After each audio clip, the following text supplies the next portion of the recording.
Hi, I'm Simon K. Jones and you're listening to the audio version of my newsletter, Write More. Today I'm talking about how to record podcasts and voiceovers without spending too much money.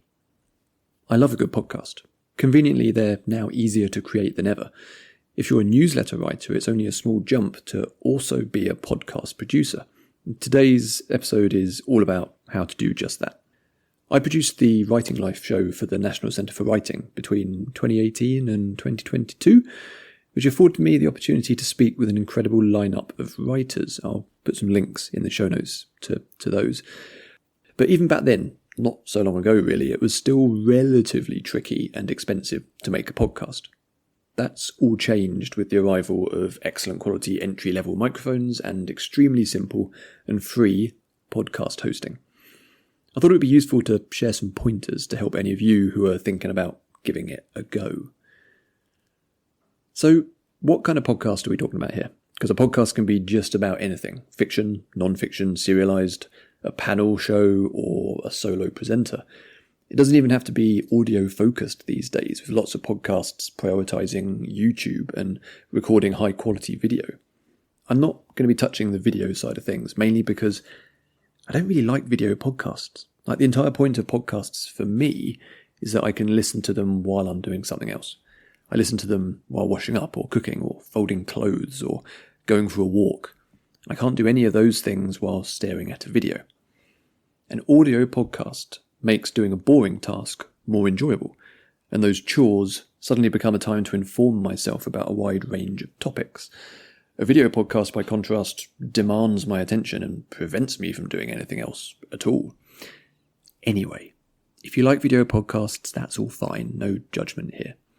What I'm covering today is mostly single-speaker podcasts, like this one that you're listening to right now, though I will touch upon interviews and multi-speaker setups a little bit.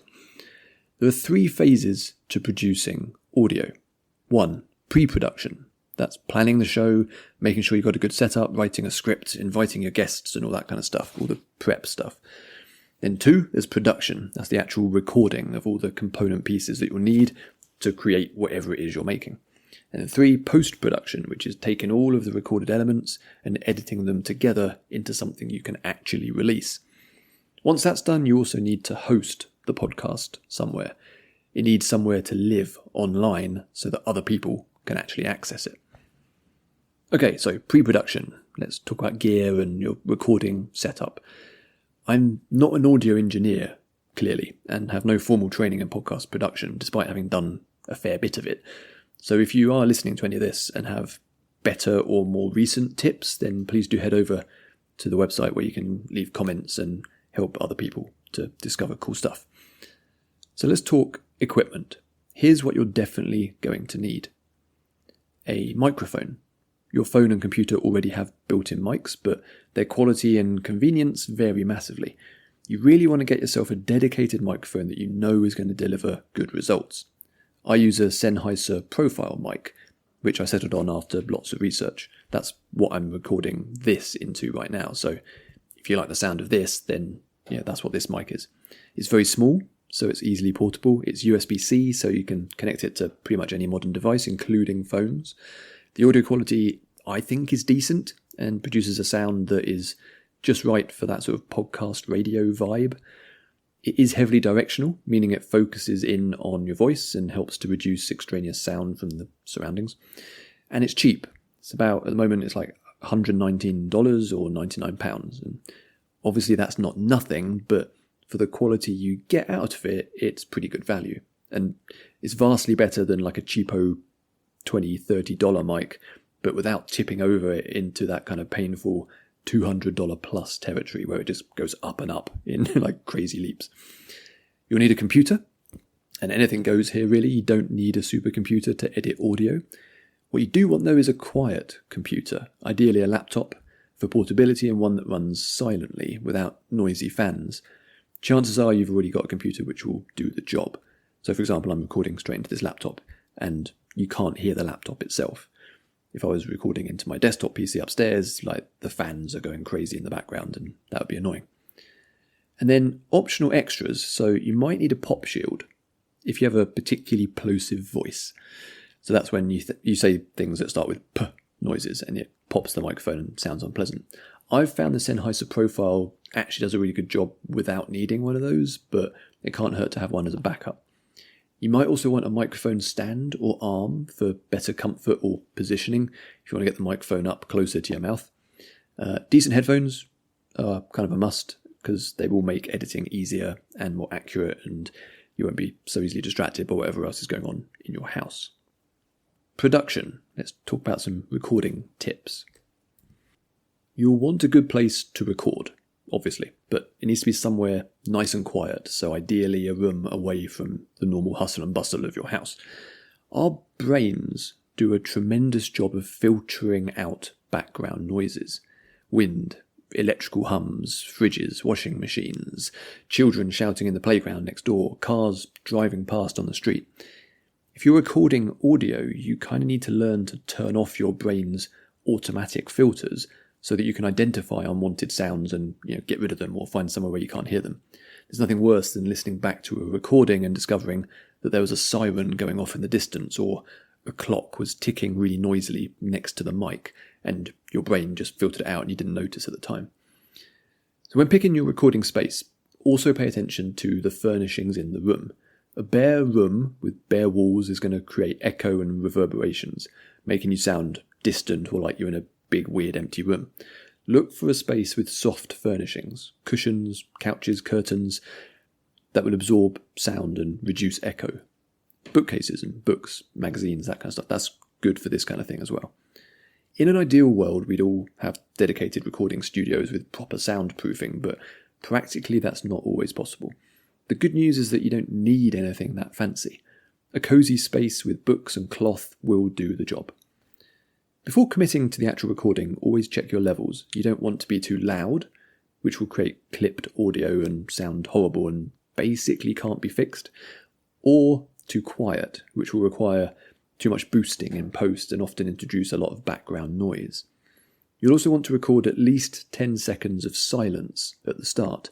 This picks up all the ambient noise from the surroundings, as well as any low-level noise from the mic itself. Having that 10-second clip will be really useful later on. So I record straight into my audio editor, which shows the waveform and levels as recording proceeds. That way I can see at a glance if everything is where it needs to be. The louder and more detailed the waveform, without being too loud, like I said, the better, generally. One last tip, especially if you're on a tight production schedule. If you make a mistake, wait 5 seconds before carrying on. That will enable you to spot the error in the waveform when you're editing. You can just spot it at a glance as a weird gap. It's much faster to jump from one error to the next, fixing them as you go, without needing to actually listen to the entire recording from start to finish. So if you want to interview people or feature multiple hosts, you've kind of got two options. One is record it in person. This will likely require additional microphones or a microphone that's designed to record a wider area, i.e. both sides of a table. I used to use a Zoom H4n, which is a really versatile and portable recorder, although it is a lot more expensive than just this Sennheiser thing. The other way to do it is to record online using a service like Zencastr or Riverside or StreamYard. These record separate channels for each speaker so you get nice clean recordings that can be put back together again in the edit. Make 100% sure all participants are wearing headphones so that you don't have any noise cancellation issues making the audio drop out. Insist upon it, because if you have one guest that's not wearing headphones, it is really annoying. These systems also record locally to each participant's computer, so you shouldn't be affected by temporary internet glitches along the way.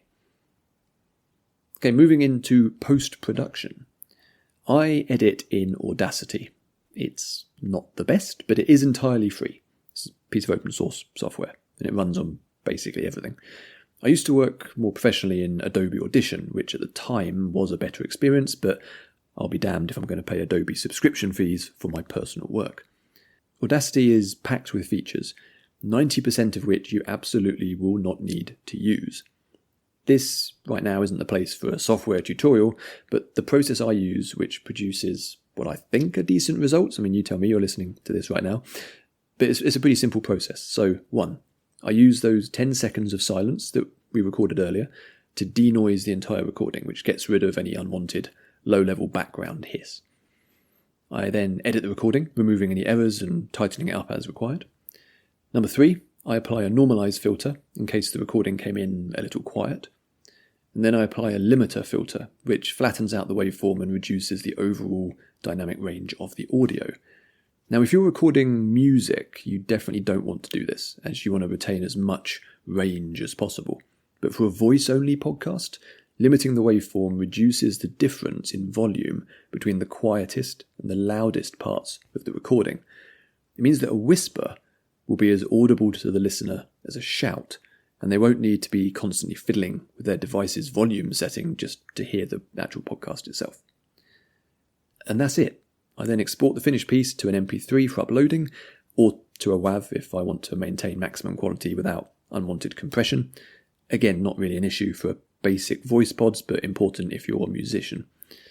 There are also various semi-automated online editing services which might be worth investigating if you're in a hurry or don't want to learn how to use editing software. So, hosting and podcast distribution. You've got your edited file ready to go. Now what? That file needs to end up on the internet, in a place that podcast apps can access. Otherwise, nobody's going to be able to find it. There are many podcast hosts, and not all of them are equal. SoundCloud used to be a cheap host for people just starting out, but it's quite limited and not really designed for podcasting. I used to use something called Libsyn, which was great, but I haven't used it recently, but definitely one to check out if you want to have like a dedicated podcast host. But if you're listening to me here, chances are you have your own Substack newsletter, or at least considering it. And the good news is that this makes podcasting even easier. You can create a podcast directly within your Substack publication and upload audio directly. This then goes out as a newsletter to your subscribers, just as normal, and exists in your web archive, and also gets distributed to the major podcast libraries. In other words, you upload your audio into Substack just like you would create a normal post, and all of this happens pretty much without you needing to do any extra work. So 1, the episode is sent directly to your publication subscribers, just as everything else you send out. 2, it can be listened to in the Substack app, where new listeners can discover you and just listen really easily. And 3, when you publish that episode, it will automatically be distributed to any podcast library that you've set up, such as Spotify, YouTube, and Apple Podcasts. When a new reader subscribes to your newsletter, they're given the option of also subscribing to your podcast using their preferred podcast app. Back in the day, you'd have had to post to multiple places and do a whole lot of legwork. These days, it's a couple of clicks. Upload the audio, publish it. I do this with most of my newsletter posts. This provides an audio voiceover for anyone reading the post on the web, in their email or in the Substack app, but it also makes all of my material available in podcast apps and on YouTube. Extra places for people to find and hopefully enjoy what I do, but without me having to spend ages managing each platform individually. So, in summary, it's cheap and pretty easy. All you need is a $100 microphone, the computer you've probably already got, a bit of knowledge of how to edit audio, and a free Substack account. Even if you have no interest in producing a podcast, it's still worth considering simply as an add-on bonus for your main readers. If you have other recommendations for gear or techniques, like I say, please do head over to the web version of this episode and leave your tips and suggestions down in the comments.